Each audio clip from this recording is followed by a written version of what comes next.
মোরা মুসলিম, মোরা বীর মুজাহিদ সৈনিক রাসূলের, মোরা সুন্নাতে মানি মুসলিম বলে দুশমন বাতিলের। মোরা মুসলিম, মোরা বীর মুজাহিদ সৈনিক রাসূলের, মোরা সুন্নাতে মানি মুসলিম বলে দুশমন বাতিলের। মোরা ছুয়া পেয়েছি বাংলার বুকে শাইখুল হাদিসের, মোরা ছুয়া পেয়েছি বাংলার বুকে শাইখুল হাদিসের, যিনি শ্রেষ্ঠ আলেম ছিলেন যুগের মুরব্বী সকলের। মোরা মুসলিম, মোরা বীর মুজাহিদ সৈনিক রাসূলের, মোরা সুন্নাতে মানি মুসলিম বলে দুশমন বাতিলের।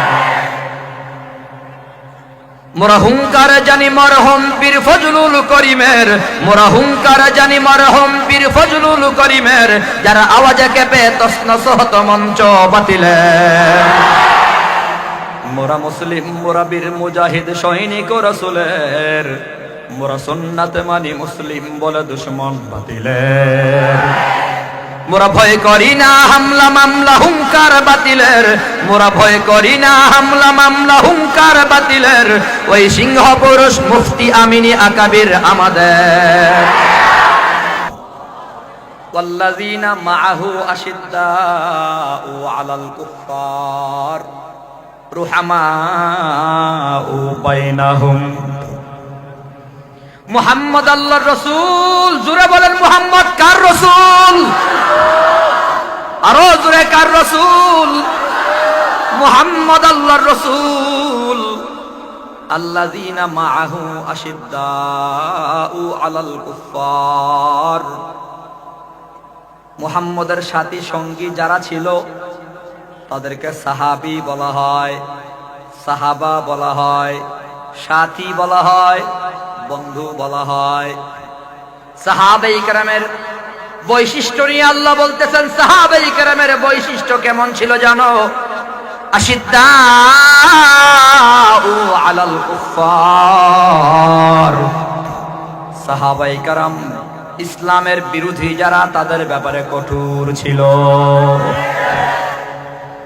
সাহাবায়ে কেরাম আশিদ্দাউ আলাল কুফফার, ইসলামের বিরুদ্ধে যে কথা বলবে, ইসলামের বিরুদ্ধে যে কথা বলবে, ইসলামের বিরুদ্ধে যে ষড়যন্ত্র করবে, মুসলমানদের ঈমান ধ্বংসের যে পায়তারা করবে, মুসলমানদের জবান যারা বন্ধ করার ষড়যন্ত্র করবে, সাহাবায়ে কেরাম তাদের বিরুদ্ধে কঠোর ছিল, কঠোর।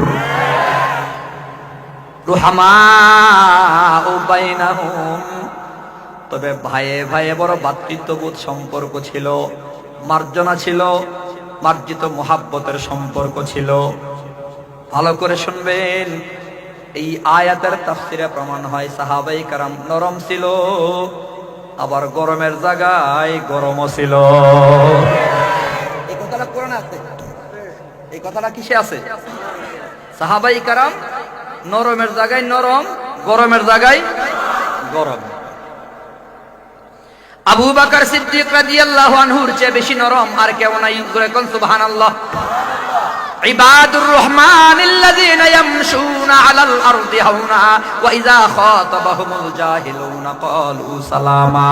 আল্লাহ বলে রহমানের বান্দা কারা জানো? যারা চলবে নরম, যারা বলবে নরম। ভালো করে শুনেন, রহমানের বান্দার পরিচয় দিতে গিয়া আল্লাহ বলে রহমানের বান্দা যারা চলবে নরম, বলবে নরম, চলবে নরম, বলবে নরম। এই আয়াত মুফাসসিরিনে কেরাম বলেন আবু বকর সিদ্দিক রাদিয়াল্লাহু আনহুর শানে নাজিল হয়েছেন। আবু বকর চলতো নরম, বলতো নরম। কারো অন্তরে আঘাত দিয়া আবু বকর কথা বলতেন না, কারো অন্তরে আঘাত দিয়া আবু বকর কথা বলতেন না। কারণ কি জানো? আবু বকর সিদ্দিক রাদিয়াল্লাহু তাআলা আনহু তো জানে, আল্লাহর নবী বলে আল মুসলিমু মান সালিমাল মুসলিমুনা মিন লিসানিহি ওয়া ইয়াদিহি। আল্লাহর নবী বলেছে প্রকৃত মুসলমান সে যে তার জবান দিয়া আরেকজনকে কষ্ট দেয় না। প্রকৃত মুসলমান সে যার হাত পা দিয়া, হাত পা অঙ্গ প্রত্যঙ্গ দিয়া আরেক মানুষকে কষ্ট দেয় না। অন্য কাউরে কষ্ট না দেওয়া, এটা হলো মুসলমানের পরিচয়। নবীর হাদিসের দ্বারা প্রমাণ হয় খাঁটি মুসলমান সে, যে তার জবান দিয়া কাউরে কষ্ট দেয় না, যে তার হাত পা অঙ্গ প্রত্যঙ্গ দিয়া কষ্ট দেয় না, কারো অন্তরে আঘাত দেয় না, কারো শরীরে আঘাত দেয় না, কাউকে মারে না, কাউকে থাপ্পড় দেয় না, কাউরে গালিও দেয় না, কাউকে চুপ রাগায়ও ইশারা দিয়াও কারো অন্তরে আঘাত দেওয়া যাবে না। ইসলামের চূড়ান্ত বিধান, কারো অন্তরে আঘাত যায় এমন কথা বলা যাবে না। আল্লাহ বলে ওয়াইলুল লিকুল্লি হুমাযাতিল লুমাযা, হুমাযা যারা তাদের কপাল খারাপ, লুমাযা যারা তাদের কপালও খারাপ। হুমাযা কারে বলে? ও যারা পেছনে বিপদ করে। লুমাযা কারে বলে? ওই সামনে অসম্মান করে। কেউ কাউকে যদি সামনে মজলিসে সম্মুখে অসম্মান করে, অশ্রদ্ধা করে, ইনসাল্ট করে, অপমান করে, আল্লাহ পাক রব্বুল আলামিন বলে ওই বেতমিজ বেয়াদবের কপাল খারাপ। আল্লাহ পাক বলে ওই বেয়াদবের কপাল খারাপ, দুর্ভোক্তার কপাল। তার মানে ইসলামের অনেক বিধান, কারো অন্তরে আঘাত দিয়া কথা বলা যাবে না, কাউকে কষ্ট দিয়া কথা বলা যাবে না। আবু বকর সিদ্দিক এজন্য এত নরম, এত নরম, চলা নরম, বলা নরম, এত নরম, এত নরম, এত নরম। কেমন নরম? বলে একবার রাসূলের কাছে বিচার আসছে। বিচার আসছে কিসের বিচার? এক ইহুদি আয়েশা কয়, আবু বকর, ইহুদি আয়েশা কয়, মুহাম্মদ তোমার সাহাবী আবু বকর আমারে ঘুষি মারছে। তোমার সাহাবী আবু বকর আমারে, কথা কন না, আবু বকর কি মারছে? ঘুষি মারছে। আবু বকর ঘুষি মারছে, এটা রাসূলের বিশ্বাসী হইতেছে না। তার মানে আবু বকর এত নরম, এত নরম, এত নরম, এত নরম, আবু বকর কাউকে থাপ্পড় দেবে, ঘুষি দেবে, এটা রাসূলের বিশ্বাসী হইতেছে না। সুবহানাল্লাহ। একটা মানুষ কত নরম হইলে তার প্রতি এমন ধারণা আসতে পারে। রাসূল বলতেছে, এই ইহুদি, তুমি বোধহয় চিনতে ভুল করেছো, তুমি বোধহয় চিন্তা ভুল করেছো। তোমাকে যে ঘুষি দিছে, থাপ্পড় দিছে, এটা মনে হয় আবু বকর না, সম্ভবত ওমর হবে। আল্লাহু আকবার কর না। আল্লাহু আকবার। ওমর তো ওমরই, ওমর ওমরই। কেমন ওমর? এক মুনাফিক, এক মুনাফিক রাসূলের কাছে নালিশ নিয়ে আসছে। ও রাসূল, এই বিচারটা আপনি করে দেন। রাসূল শুনে যাচাই বাছাই করে তদন্তের পরে যেটুকু পরিষ্কার হয়েছে এর উপর রাসূল বিচার করেছে, কিন্তু সঙ্গত কারণেই বিচারটা মুনাফিকের বিরুদ্ধে গেছে আর ইহুদির পক্ষে গেছে।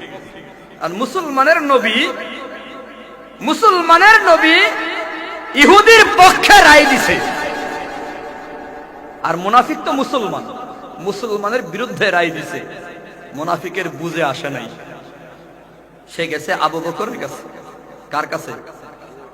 আয় গভীর মনোযোগ দিয়ে শুনতে হবে। সে কার কাছে গেছে? আবু বকর, আরে তোমাদের নবী মুহাম্মদ আমার বিচার করেছে, উল্টা হয়েছে, এটা আমার বুঝে আসছে না, তুমি একটু দেখো না, বিচারটা একটু তদন্ত কইরা, আমার উপর জুলুম হয়েছে। আবু বকর বলে, রাসূল যেখানে বিচার করেছে সেখানে আবার দ্বিতীয়বার বিচার করার অধিকার আমার, সাহস আমার। রাসূলের বিচার আমি কিভাবে কলম করব? রাসূলের সিদ্ধান্তের বাইরে আমি কিভাবে সিদ্ধান্ত দেব? এই মিয়া, তুমি কার কাছে আসছো? আমি পারবো না। আবু বকর বলতেছে, আমি পারবো না। আরে এদিকে তাকান সবাই। মুনাফিক আবু বকরের কাছে ফেল হইয়া গেছে উমরের কাছে। উমর তো বেড়ার বেড়া, উমরের কাছে গিয়া কই, ওমর কি হইছে? তুমগো নবী মুহাম্মদ বিচার করছে, বিচার আমার বুঝে আসছে না, আমি বিচার মানতে পারলাম না। সে কিন্তু মূলত মুসলমান, রাসূলের বিচার মানতে না পারার দ্বারা সে হচ্ছে মুরতাদ, মুনাফিক। আসলে মুনাফিকই ছিল। তোমার নবী মুহাম্মদের বিচার আমি মানতে পারলাম না। এই ভালো করে শোনো, ওমর ঘরে গেছে, তরবারি নিয়ে আসছে, তরবারি চালাইয়া দেহ থেকে মাথাটা আলাদা করে দিছে, আর বলছে, যার জন্য মুহাম্মদ রাসূলুল্লাহর বিচার যথেষ্ট নয়, তার জন্য বিচার হলো ক্রস ফায়ার, তাকে হত্যা করা ওয়াজিব। যে মুসলমান মুহাম্মদের বিচার মানে না। ভালো করে বুঝলেন মি, আপনি ঢাকা ভার্সিটিতে পড়বেন আর ঢাকা ভার্সিটির রুলস মানবেন না, এটা তো হয় না। হ্যাঁ, আরে প্রত্যেকটা শিক্ষা প্রতিষ্ঠানের নিজস্ব রুলস আছে না নাই? বুঝে না, প্রত্যেকটা ডিপার্টমেন্টের রুলস আছে না নাই? রুলস না মানলে নেই হবে না অন্যায় হবে। তো মুসলমান যে দাবি করবে তারও কিছু পালনীয় বর্জনীয় রুলস আছে না নাই? তো যে মানবে না তার বিচার হওয়ার দরকার আছে না নাই? এইটা বুঝে না। তো যেটা বলতেছিলাম, আবু বকর নরম আর ওমর কি? আরে কথা কয় না, আবু বকর আর ওমর গরম। রাসূল বলতেছে, ইহুদি তুমি বুঝই চিনতে ভুল করছো। তোমারে যদি থাপ্পড় দিয়ে থাকে, কিল ঘুষি দিয়ে থাকে, এটা আবু বকর দিছে না, মনে হয় কে দিছে? মনে হয় কে দিছে? মানে আবু বকরের প্রতি রাসূলের এমন ধারণা কেন আসছে যে আবু বকরের পক্ষে সম্ভব নয়? কারণ হলো আবু বকরের জিন্দেগিটাই নরম। আবু বকর আরে গরম না নরম? আবু বকর আপাত মস্তক নরম, উনার কথা নরম, উনার চলা নরম, উনার হাসি নরম, উনার ধমকটাও নরম, উনার কান্নাটাও নরম। উনি কাঁদে আস্তে, উনি জিকির করে আস্তে, উনি কথা বলে আস্তে, উনি হাঁটে আস্তে, উনি চলে আস্তে। জোরে কোন সুবহানাল্লাহ। এজন্য রাসূলের ধারণা আসছে যে আবু বকর সিদ্দিক কারো মনে কষ্ট দিতে পারে না। এই আমলটা আমাদের প্রত্যেকের, এই গুণটা আমাদের আসার দরকার আছে না নাই? সে হলো মুসলমান। সহিহ হাদিসের দ্বারা প্রমাণ হয় প্রকৃত মুসলমান সে যার দ্বারা আরেক মুসলমান কষ্ট পায় না। এটুকু পকেটে রাখেন, কথা এখানেই শেষ না, আরো আছে। বিচার আসছে, রাসূলের কাছে থাপ্পড় মারছে। রাসূল বিশ্বাস করতেছে না আবু বকর থাপ্পড় দিছে, রাসূলের ধারণা ওমর দিছে। এই কথা বলতেছে ইহুদির সাথে। এর ভেতরেই রাসূলের সামনে আবু বকর সিদ্দিক রাদিয়াল্লাহু আনহু হাজির হয়ে গেছে।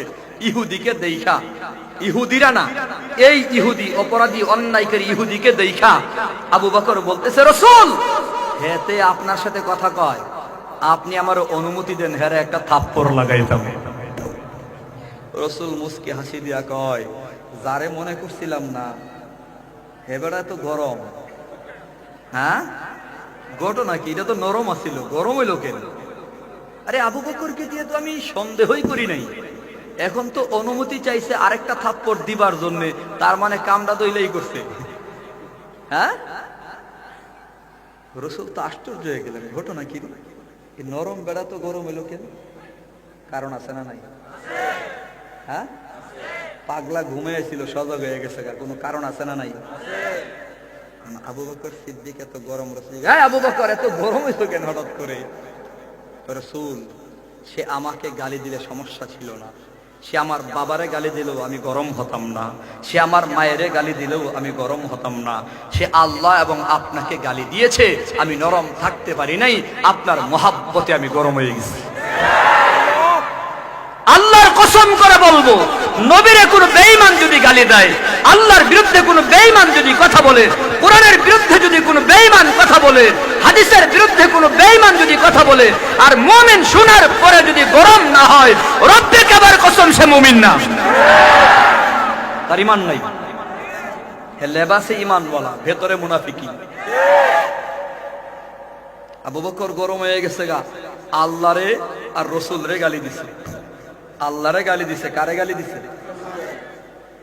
কিছু বুদ্ধিজীবীর বুদ্ধির ঠেলায় মাথা হইছে টাকলা, উল্টা পাল্টা বকে বলে তাদের বলি পাগলা। কিছু বুদ্ধিজীবীর বুদ্ধির ঠেলায় মাথা হইছে পাগলা, উল্টা পাল্টা বকে বলে তাদের বলি পাগলা। দাড়ি কাটা লম্বা মুছে বুদ্ধির দাবিদার, দাড়ি কাটা লম্বা মুছে বুদ্ধির দাবিদার, ইনু মিনু তসলিমা আর মুরগি শাহরিয়া। কোরআনের বিরুদ্ধে যদি কেউ কথা বলে, তার বিরুদ্ধে কথা বলাটা আমার নৈতিক দায়িত্ব। আমি আমার হাদিস যেটা পড়ছি, আমার শেষ পর্যন্ত বয়ান একেবারে হাদিসের অনুবাদটা এখন যদি বলি, আপনাদের জন্য সহজ হবে। হাদিস হলো মান রাআ মিনকুম মুনকারান ফালিয়ুগাইয়িরহু বিয়াদিহি। সমাজে যদি কোনো অনিয়ম চালু থাকে, অনৈতিক কাজ চালু থাকে, যদি দেখো সমাজে অন্যায় চলতেছে, সমাজে অনিয়ম চলতেছে, দুর্নীতি চলতেছে, গাঁজা ইয়াবা চলতেছে, মদের মহড়া চলতেছে, যে কোনো অন্যের মহড়া চলতেছে, শিরিক আর মূর্তির মহড়া চলতেছে, মুসলমানের ঘরে ঘরে যদি শিরিক ঢুকানোর পাইতারা চলে, তো সেখানে আল্লাহর রাসূল বলছে তোমার হাত থাকলে হাত দ্বারা বাধা দাও। হাদিসের কথা এটা। যদি মিথ্যা প্রমাণ করেন জিহ্বা নিজেরটা নিজে কেটে ফেলবো। মান রাআ মিনকুম মুনকারান ফালিয়ুগাইয়িরহু বিয়াদিহি। রাসূল বলে তুমি তোমার হাত দ্বারা বাধা দাও। ফাইল্লাম ইস্তাতি ফাবিলিসানিহি। যদি মনে করো তোমার ঈমান একটু দুর্বল, হাত দ্বারা বাধা দেওয়ার ঈমানই ক্ষমতা নাই, তাহলে তুমি অন্তত জবানে বলো। শুনেন ভালো করে। ফাইল্লাম ইস্তাতি ফাবিকলবিহি। আর যদি মনে করো না তুমি জবানেও বলতে পারবে না, তোমার বিভিন্ন কারণে আইন মানতে হয়, সংবিধান মানতে হয়, বিভিন্ন কারণে পারিপার্শ্বিক কারণে তুমি জবান দিয়েও বাতিলের বিরুদ্ধে কথা বলবা না, কোরআনের বিরুদ্ধে যারা কথা বলে তার বিরুদ্ধে কথা বলবা না, নাস্তিক আল্লাহর গালি দেয় তার বিরুদ্ধে তুমি কথা বলতে পারবা না। যদি তোমার সামর্থ্য না থাকে, রাসূল হাদিসে বলছে তুমি যদি দুর্বল ঈমানদার হও তাহলে তুমি মনে মনে ঘৃণা করো। আমরা যেটা বলতে চাই, আমরা দুর্বল ঈমানদার না, আমাদের ঈমান আছে, আমরা মরতে জানি, লড়তে জানি, শহীদ হতে জানি। আমরা কোনো বাতিলকে ভয় করে পরোয়া করে কথা বলতে জানি না।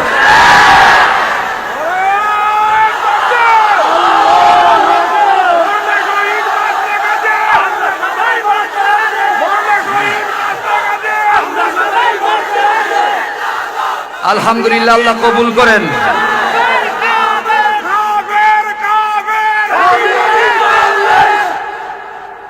কথা একটা মনে করে দিচ্ছে, এই যে কইসলাম পাগলারে মনে করেছে নৌকা ডুবাইছ না,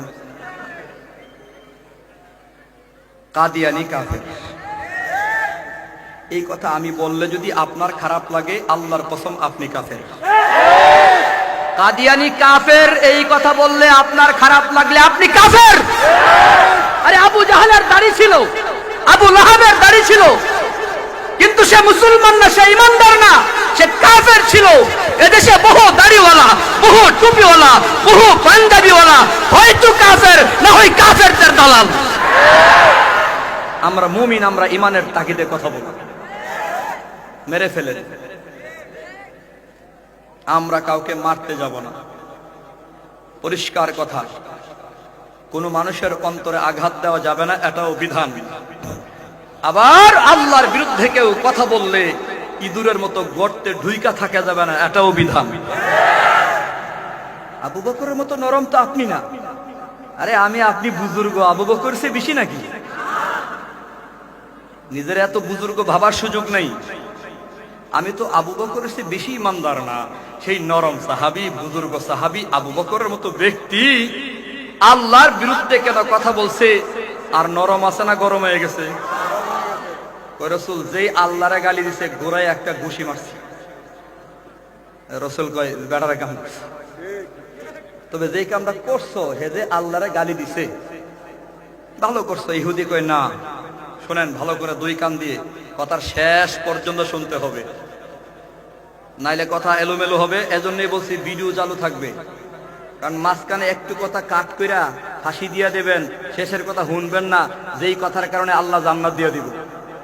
তা আপনার ফাঁসিতে আমার কিচ্ছু আসে যায় না, আল্লাহ যদি আমার জান্নাত দেন।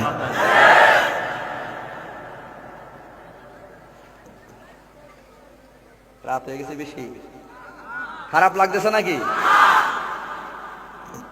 স্বাভাবিকভাবেই আজকের আলোচিত, নন্দিত, সারা দেশে যার আলোচনা সমাদৃত, সারা দেশ যাকে চিনি, আজকে একসাথে আসছি, দেখলাম যে কত জনপ্রিয়, কত মানুষ যে সেলফি উঠাইতে আসছে এই মাদানির সাথে, মাগার এই সেলফিরে পাত্তা দেয় না। এখন আলোচিত জনপ্রিয় কোনো বক্তার আগে বয়ান করলে মানুষ ওই বক্তার আশায় বসে থাকে, বয়ানে মন বসে না। তবে আপনাদের এলাকা ভিন্ন, এখানে সবাই দেখছি মনোযোগ দিয়ে শুনতেছেন, আমি আরেকটু কথা বলি, আমার কথার ফিনিশিং দেব ইনশাআল্লাহ। রাজি আছি? রাজি আছি। মাদানী সাহেবকে খুব দ্রুত খাওয়া দাওয়া করে মঞ্চের দিকে নিয়ে আসার চেষ্টা হোক। কর্তৃপক্ষের কাছে অনুরোধ, আজকে বেশি রাত করতে পারবো না, এটা নিজের তাগিদে। 1 নম্বর কারণ, রাতের ভেতরে এলাকায় যেতে হবে। 2 নম্বর কারণ, ছোট ভাইয়ের ছেলের আকিকা। মানে আপনাদের দাওয়াত দিলে তো আবার নেওয়ার মতো তৌফিক নেই আমার, কেমনে নেমু, দোয়া করে লাইবেন। আলহামদুলিল্লাহ। তো আকিকার অনুষ্ঠানে আমার থেকে তারিখ নিছে, আমি যেন থাকি। এলাকার সবাই আসবে, না থাকলে কবে যে দাওয়াত দিই। আমি অনেকের দাওয়াত দিছি, এখন আমাকে যেতেই হবে। তো ব্রাহ্মণবাড়িয়া গ্রামের বাড়িতে পৌঁছতে গেলে সময়ের ব্যাপার, সময় লাগবে না। এই জন্য বেশি রাত করব না, আমরা চেষ্টা করবো ইনশাআল্লাহ খুব দ্রুত, যত তাড়াতাড়ি সম্ভব আমরা মাহফিল শেষ করে উভয়জন একসাথে আবার আমাদের চলে যেতে হবে। যাওয়ার জন্যই আসছি, আমি শুরুতেই বলছি, থাকার জন্য আসি নাই। আমাদেরকে যদি বলে হুজুর বাদে মাগরিব বয়ান করেন, তো বাদে মাগরিব বয়ান করে আসার সময় যেতে পারলে আমাদের ভালো, ঠিক না? তারপরে সেটা হবে অনুনয় বিনয়ের সাথে। আপনি যদি আমার উপর একেবারে আঙ্গুল তুলে পরিষ্কার নির্দেশনা পেশ করেন, তাহলে আমিও নির্দেশনা পেশ করার অধিকার রাখি। আল্লাহ আমাদের কবুল করেন, সবাই বলে আমিন। বুঝার তৌফিক দেন, সবাই বলে আমিন। এই আবু বকর, ইহুদি বলতেছে তুমি মিথ্যা বলতেছো। তুমি যে তারে থাপ্পড় দিছো, সে আল্লাহরে গালি দিছে, সে স্বীকার করে না তো? অস্বীকার করে। তোমার কোনো সাক্ষী আছে? ইনসাফের নবীর বিচার দেখেন, তোমার কোনো সাক্ষী আছে? কারণ ইসলামের একটা উসুল হলো আল বাইয়িনাতু আলাল মুদ্দাই, যে দাবি করবে সাক্ষী সে পেশ করবে। তুমি যেহেতু দাবি করছো ইহুদি আল্লাহরে গালি দিছে, এখন তুমি বলো সাক্ষীকে। আবু বকর বলে সাক্ষী নাই, আমি আর সে ছাড়া আর কেউ নাই। ইনসাফের নবীর বিচার দেখেন মিয়া, কেমন নবী আমার। আল্লাহর নবী বলতেছে আবু বকর, যেহেতু তোমার সাক্ষী নাই, অতএব ইসলামী বিধান হলো কিসাস। তুমি যেহেতু তারে থাপ্পড় দিছো, ইহুদি এখন তোমারে থাপ্পড় দেবে। আরে জোরে কোন সুবহানাল্লাহ। এই আবু বকর, তুমি একজন বিধর্মীকে অনর্থক থাপ্পড় দিতে পারো না। সাবধান মুসলমান, ভালো করে শোনো, ইসলামের কোন একটা বিধান নাই কোন হিন্দু ভাইকে তুমি আর নজরে দেখতে পারো না, কোন খ্রিস্টান ভাইকে তুমি আর নজরে দেখতে পারো না, কোন বৌদ্ধকে তুমি আর নজরে দেখতে পারো না।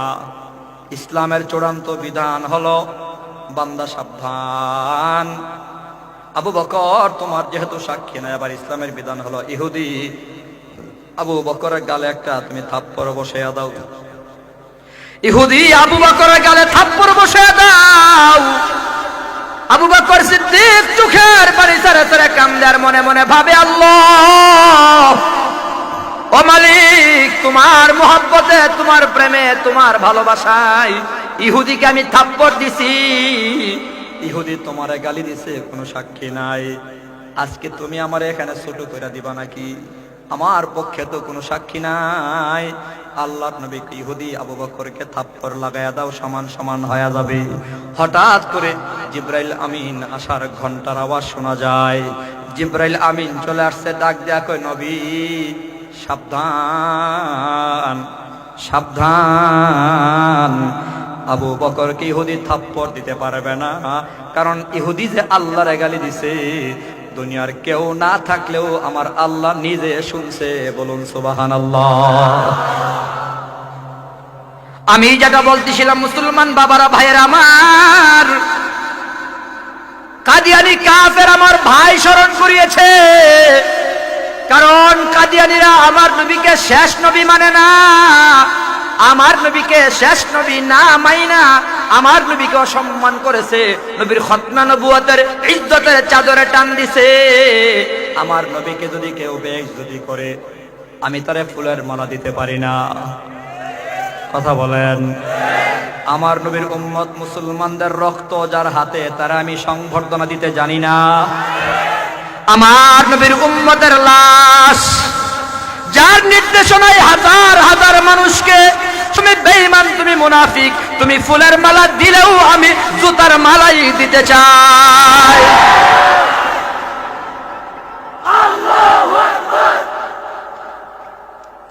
আমি নবীর দুশমনকে শ্রদ্ধা করতে পারি না, একজন হিন্দু ভাইকে স্যালুট জানাইতে পারি। একজন খ্রিস্টান সে তার ধর্ম মতো চলবে, ইসলাম সেখানে পাহারাদারির কথা বলছে।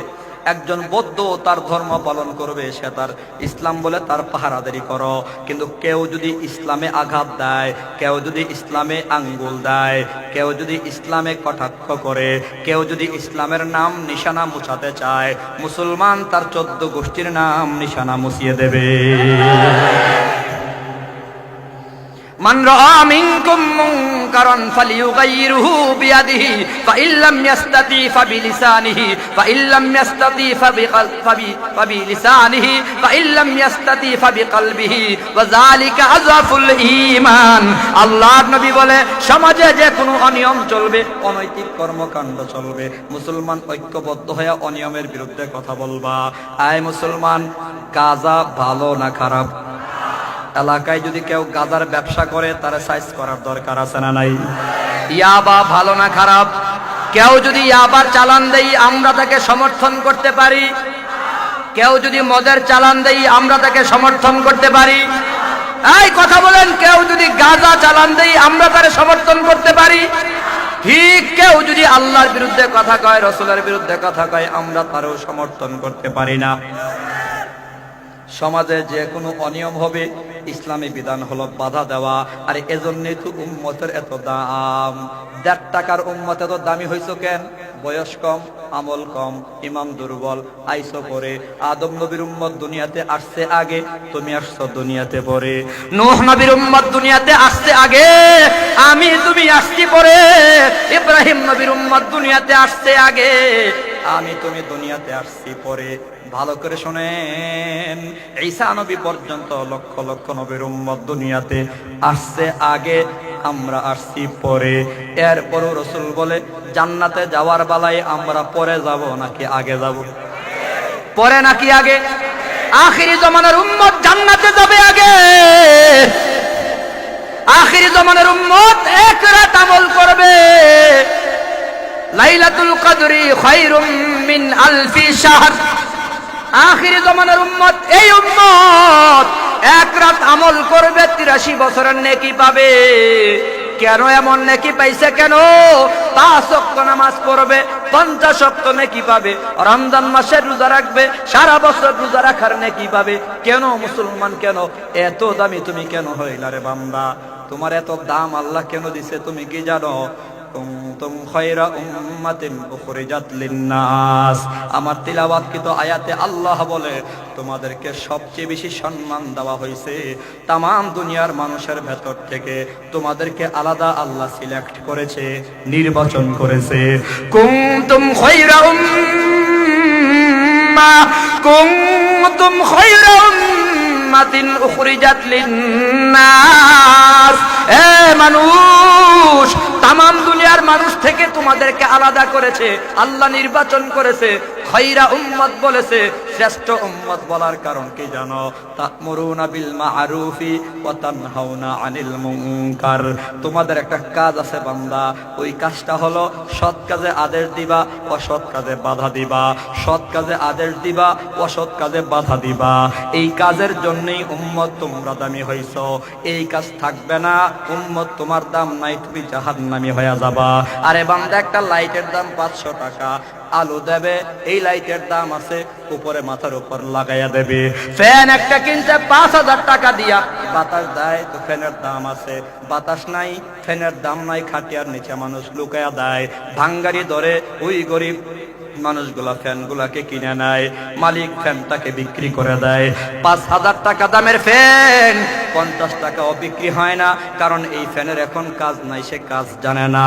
আখিরি জমানার উম্মতের এত দাম কেন? একমাত্র কারণ তারা সৎ কাজে আদেশ দেবে, অসৎ কাজে বাধা দেবে। সৎ কাজে আদেশ দিতে গিয়া পরোয়া করবে না, অসৎ কাজে বাধা দিতে গিয়েও পরোয়া করবে না। ভিন্ন আয়াতে আল্লাহ বলে, ইয়া বুনাইয়া আকিমিস সালাতা ওয়া'মুর বিল মারুফি ওয়ানহা আনিল মুনকার ওয়াসবির আলা মা আসাবাক ওয়াসবির আলা মা আসাবাক। এই আয়াতে আল্লাহ পাক প্রমাণ করে সৎ কাজে আদেশ আর অসৎ কাজে বাধা দিতে গেলে মুসিবত আসবে, বিপদ আসবে, পরীক্ষা আসবে, ইমতিহান আসবে, কিন্তু বান্দাগুলো সবর করবে, ধৈর্য ধরবে। ইন্নাল্লাহা মা'আস সাবিরিন। ধৈর্যশীল বান্দার সাথে আছেন কে? জোরে বলেন কে? আমাদের সাথে আল্লাহ আছে না নাই? আরো জোরে বলেন আছে না নাই? আরে আমরা তো শিখেছি ইন্নাল্লাযীনা ক্বালু রাব্বুনাল্লাহ, আল্লাহর কোরআনের কথা, ইন্নাল্লাযীনা ক্বালু রাব্বুনাল্লাহ। জোরে বলেন আল্লাহু আকবার। সবাই সবাই বলেন আল্লাহু আকবার। ইন্নাল্লাযীনা ক্বালু রাব্বুনাল্লাহ।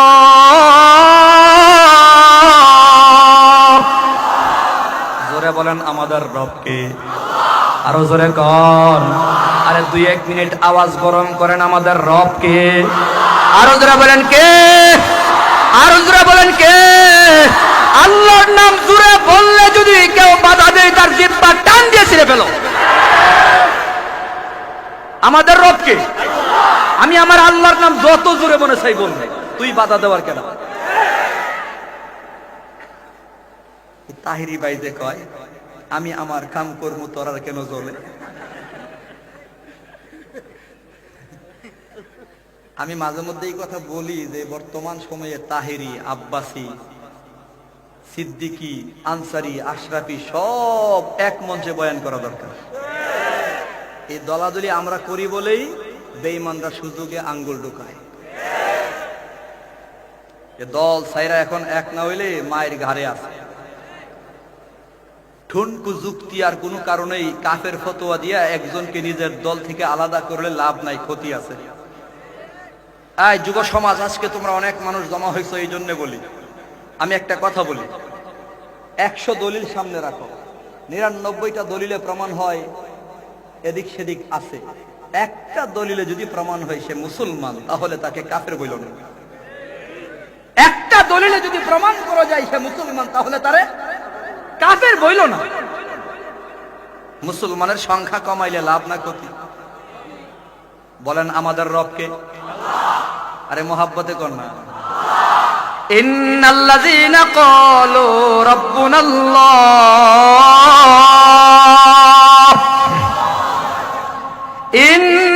ইন্নাল্লাযীনা ক্বালু রাব্বুনাল্লাহ।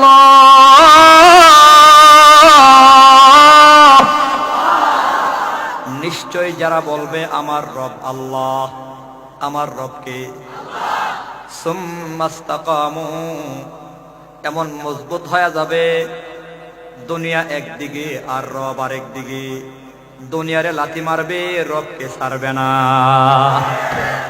কোরআন বলছে সুম্মাস্তাকামু, আমার চাকরিকে গুল্লি মারি আমি আমার আল্লাহকে ছাড়তে পারি না। আমি আমার চেয়ারকে লাথি মারি আমি আমার আল্লাহকে ছাড়তে পারি না।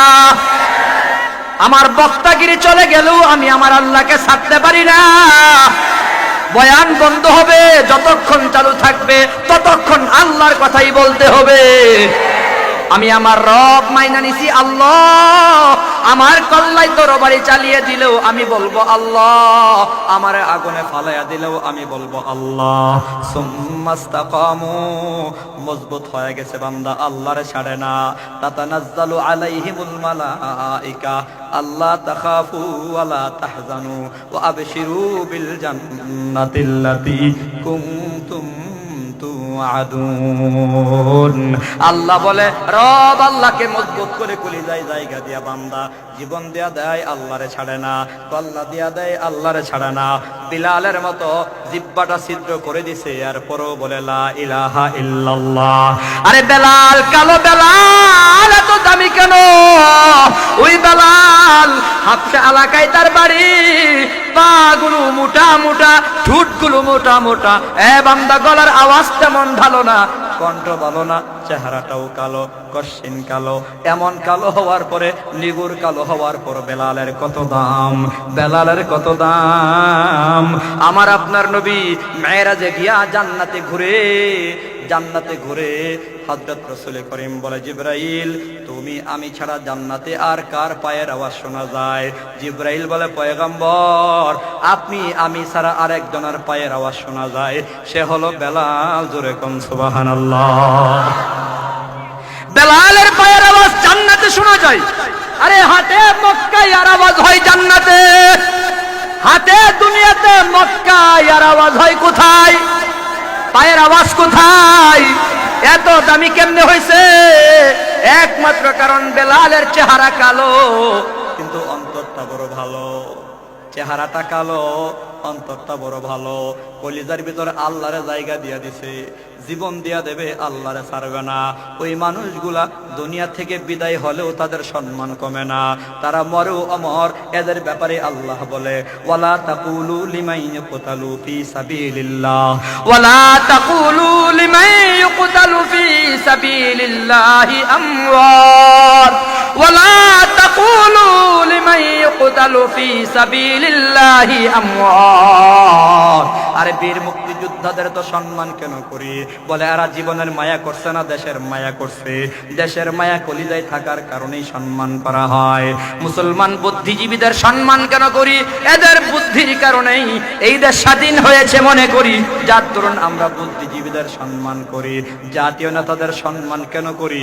জাতীয় নেতাদের মেধার শ্রমের কারণেই বাংলাদেশ নামে একটা দেশ সুন্দর সুশৃঙ্খল হয়েছে। আজকে স্বাধীনতা দিবসে 50 বছর বয়স বাংলাদেশের। এই দেশ সুন্দরভাবে চলতেছে একমাত্র কারণ তাদের রক্তের বিনিময়, তারা জীবন দিয়া দেশ দিয়া গেছে। এজন্যই তাদের শ্রদ্ধা করি। ঠিক যারা আল্লাহর জন্য জীবন দেবে তাদেরকেও সম্মান করা লাগবে। তারাও মরেও অমর, তারা মরেও অমর। এরা মরে নাই, এরা মরে নাই। আরে বান্দা কেন বুঝো না? আমি তো প্রায় সময় বলি, তুমি কি ভাবতেছ চেয়ারে যে বসা সে বুধ অমর? না না, চেয়ার থেকে মেরে ফেলেছে হযরতে ওমরকে, নামাজের ভেতর ছড়ি মাইরা দিছে, ওই উমর মরেও অমর। আবু বকর চেয়ারে বৈশা বৈশা কোরআন হাদিসের আলোকে কথা বলছে, রাষ্ট্র চালাইছে, এজন্য মরেও অমর। আর তামাম দুনিয়ার খবর নিয়ে দেখো, আজকে যে বান্দাগুলো আমার আল্লাহকে নিয়ে মরছে, এরা আসলে মরছে না, এদের নামও মরছে না, এরা এখনো জিন্দা। আমি প্রায় সময় উদাহরণ দিয়ে বলি, আব্দুল কাদের জিলানীর নাম আজও সম্মানের সাথে মানুষ নাই। খাজা মাইনুদ্দিন চিশতির সম্মান আজও আছে, হাসান বসরির সম্মান আজও আছে। রাবেয়া বসরি একজন মহিলা, আল্লাহর ওলি হওয়ার কারণে, আল্লাহর মুহাব্বত আর প্রেমের কারণে তারাও মরেও অমর। এদের নাম নেওয়ার মতো মানুষের অভাব নাই। আর মিয়া হাসান বসরির যুগের রাষ্ট্রপ্রধানের নাম দুনিয়ার কেউ জানে না। আব্দুল কাদের জিলানীর যুগের রাষ্ট্রপ্রধানের নাম কেউ জানে না। খাজা মাইনুদ্দিন চিশতির যুগের রাষ্ট্রপতির নাম দুনিয়ার কেউ জানে না। রাবেয়া বসরির নাম আজও হাজার হাজার মানুষ জানে, লক্ষ লক্ষ মানুষ জানে। ওই যুগের বাদশার নাম কেউ জানে না।